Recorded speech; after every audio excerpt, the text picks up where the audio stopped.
I never wanted to touch this again, but since a tutorial was requested, a tutorial I shall give.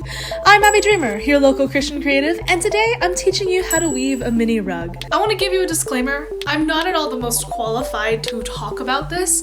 I learned how to do this when I was in 5th grade, as evidenced by this one. It's like the first one I think I made, and it's got all the fun chunky yarn stuff in it. But hey, you asked for it, you get a tutorial from me. So the first thing you need is a loom. I'm going to use this loom I got from one of the clubs on campus, but you can make one from a long piece of cardboard and cutting slits of equal length, say 1/2 inch on both sides. Make sure you have an equal amount of slits on both sides. Next thing you need is some yarn or string. You can tie it off here at the last peg or tape it at the back. Then taking your thread, you're going to wrap it around the loom and slip it into each of the nooks and spaces between each peg of your loom.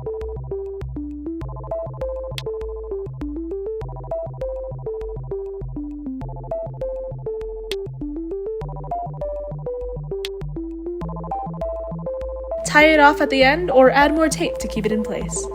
Now here's the fun part. Take the yarn you want to weave with and cut, I'd say, an arm's length. You want to catch? I cut a full arm span to last me a while longer. If you have a yarn needle, this is the perfect time to pull it out and string it up. If you don't, you can also DIY a needle by taping the yarn to a popsicle stick, a pencil, or whatever apparatus you have to help weave the yarn into place. It's not necessary to have a needle, but it makes the weaving process easier. Take one end of the yarn and tie it to the first thread on the loom. The other end is attached to whatever apparatus you've chosen to weave your yarn with. To actually start the weaving process, you'll want to start by going under the second thread, over the third, then under the fourth. Continue this under-over process to the end and pull all the yarn through.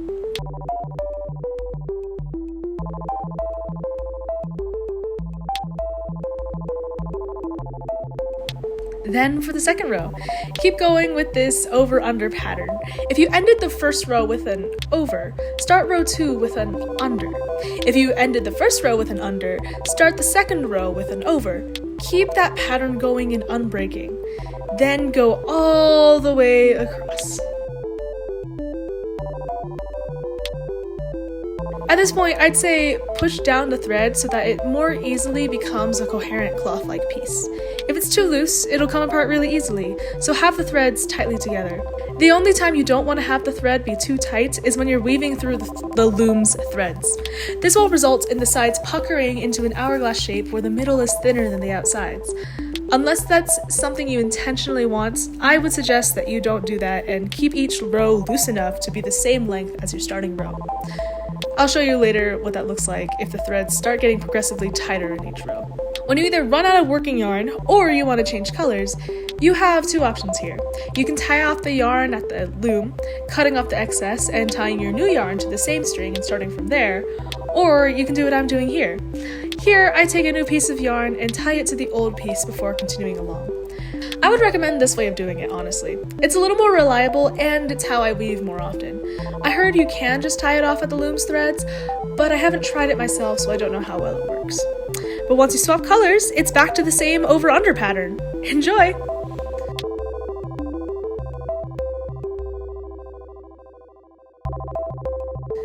I'm gonna save you the boredom and cut ahead to the middle of this process, because it's very monotonous and you don't need to watch me do it the whole time.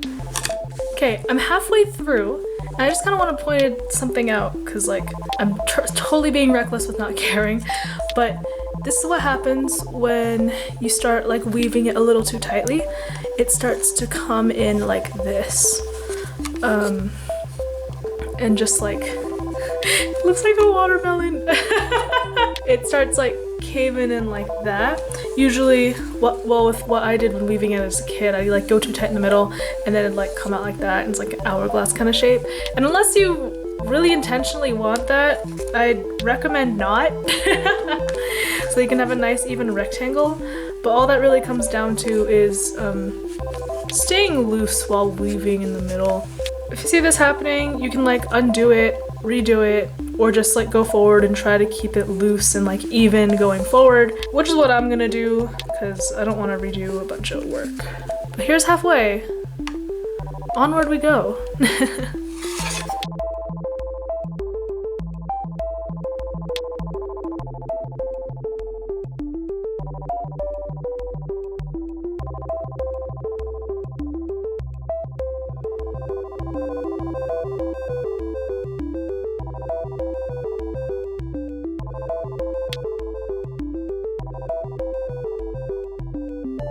Cool.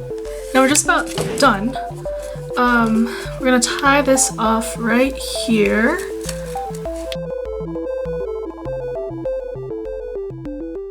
And that's what your thing's gonna look like. Hopefully not as like puckered in on the sides, but it'll still look real nice. And mostly rectangular. Yeah, that's good enough for me. Now with these ends here, what you're gonna do, you're gonna weave them back in the same way you've kind of been doing this whole time. You're just gonna weave it in to the full kind of rug. Let it kind of hang out there, and you can squish it all together so that it's part of the whole.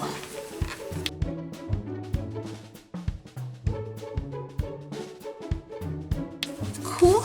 That part's woven in on that end. Compress it all a little bit here. And this side, let's do this. Also gonna weave it in.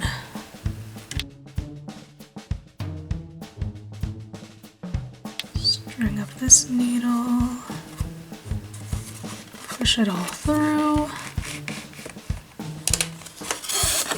Then I'm just gonna cut this off. There we go.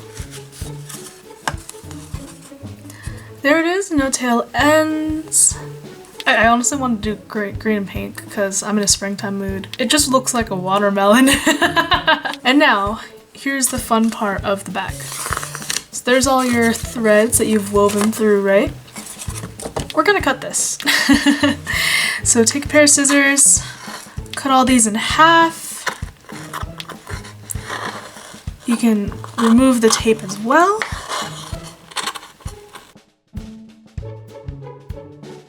Now here's where you remove it from the loom. Wow. There's the loom you started with. Once again, a blank slate, ready for another rug or whatever you decide to weave. Put that aside. You're done. What we have now, all these loose ends on the rug.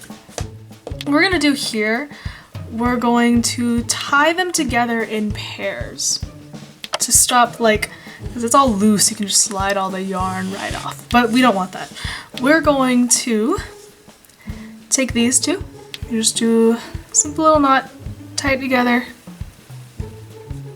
double knot it if you so desire, and I would highly recommend it so it stays. And there we go. Let's do this whole side right here. So I guess in the kind of hindsight, I guess it does matter how many slits you have. Do it in like an even number so that you have an even amount of threads to tie together. Or you can just tie 3 of them together. I don't think it's that big a deal. But again, I'm not the most qualified to teach you how to do this. I learned how to do this in elementary school. So we're going off of my memory from elementary. That's this side. Now let's do the other side. Ooh, that looks real nice. Oh, it's this. Not only does it look like a watermelon, this is the same colors as Patrick Star from SpongeBob.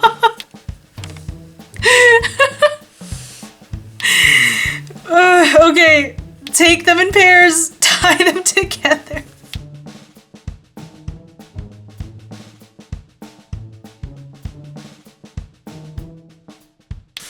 And there you go.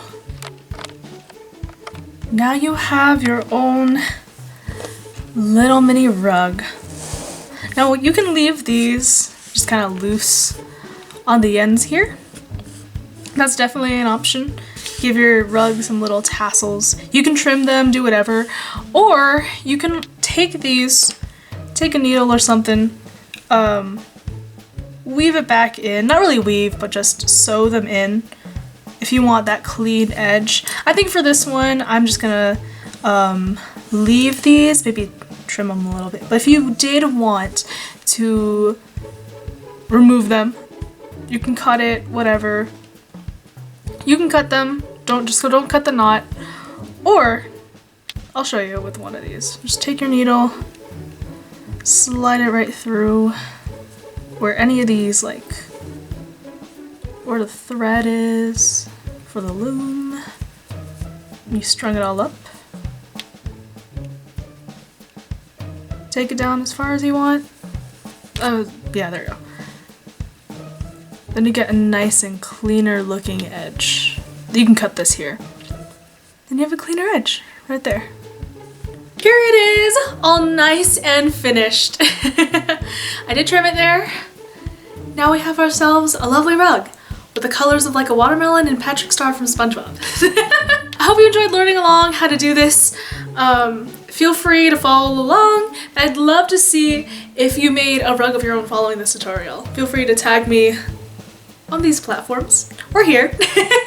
These are pretty useful for like placing a tray on top of it, protecting some surfaces. What I did when I was a kid, I made 2 big ones and I sewed them together and made a mini pillow. So that was pretty fun.